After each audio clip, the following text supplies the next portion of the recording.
People always balk when I say that our homeschooling structured learning time was maybe about like 2 hours of the day. That's it.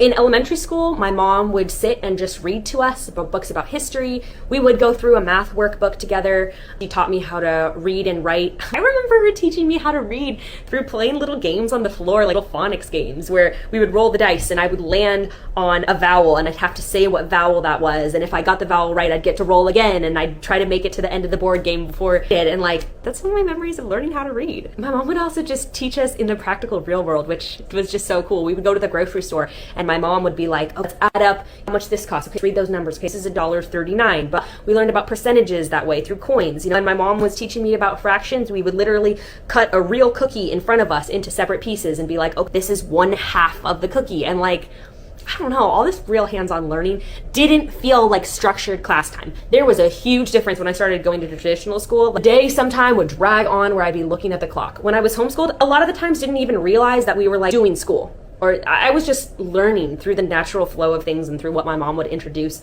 to me as we were cooking, as we were shopping, as we were reading books on the couch together.